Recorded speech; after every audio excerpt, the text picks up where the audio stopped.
The power of jealousy. We must not allow jealousy to cause us to sin against God and our fellow human beings.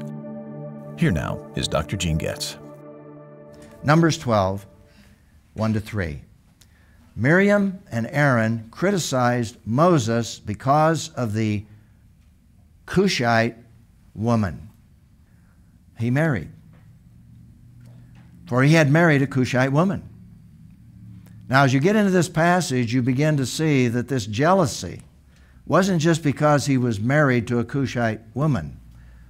I think if you read between the lines, if you read the context, you will see they were jealous. They were jealous because of her position. They're jealous because of her position in the family. And they didn't feel they were getting enough attention themselves. They were jealous of their brother. And they said, "Does the Lord speak only through Moses?" Boy, that's jealousy. "Does he not also speak through us?" Boy, that's being pretty out front. That is a very revealing question in terms of arrogance, pride, jealousy. And the Lord heard it.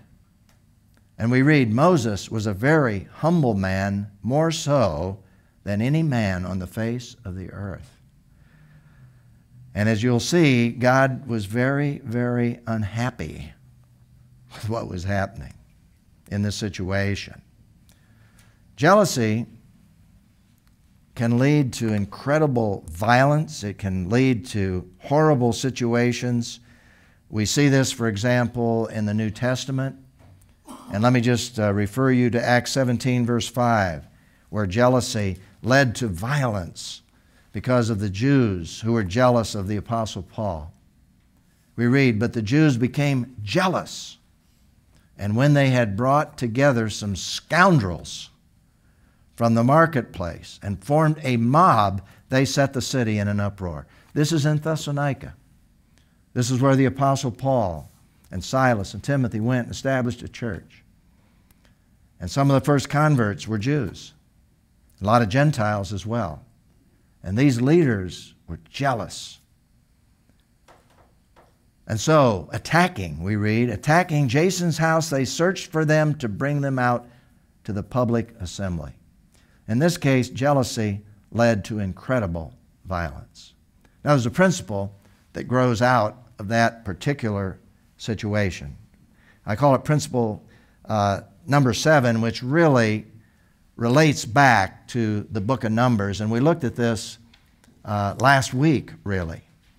And it's a related principle. And that's handling jealousy appropriately. When we experience jealousy in our lives and encounter these feelings in others, we should deal with these emotions in appropriate ways. And so the question, when we have feelings of jealousy, how can we keep these feelings from causing us to sin against our fellow human beings? Well, we looked at that last week. And let me just review a couple of things. Number 1 is recognize these feelings as normal. You can do a study, as I shared with you, of jealousy in a child, and you'll see that jealousy, the ability to be jealous, comes into play almost at the same time as a child's ability to show affection. You realize that in a child, they're not born with an ability to show affection. But there comes a point in their lives when they lay their head against your shoulder, when they show affection. The brain develops to a place where they can show affection. And almost at the same time, as I shared with you before, you see the ability to be jealous. So with that positive, there's a negative. And that's God created. And so you see those two working together. So we've got to recognize these feelings as normal. We need to seek help to understand these feelings. We need an objective counselor, some objective listener. We need to differentiate, as I shared before, those feelings that are based on reality. They are normal feelings that any person alive would be jealous. Doesn't mean that we let these feelings get out of control and respond inappropriately, but we realize there is reality. Then we realize that there are feelings that are just simply carnal, they're selfish reactions, and that's the kind of feelings that Aaron and Miriam were having. Those were selfish reactions, and God was unhappy with those selfish reactions. But regardless, we cannot allow these feelings to be sinful. Earlier in the evening, I mentioned anger as an emotion. God realizes this. God understands anger. And that's why Paul said, in your anger, don't sin. In fact, he made it very strong, I think, almost as an exhortation. Be angry, don't repress your feelings, but don't sin in the process with those angry feelings.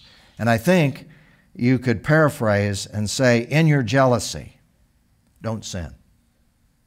When those feelings hit you, deal with them appropriately. Don't sin. Don't allow those feelings to become sinful, just as we are not to allow angry feelings to become sinful.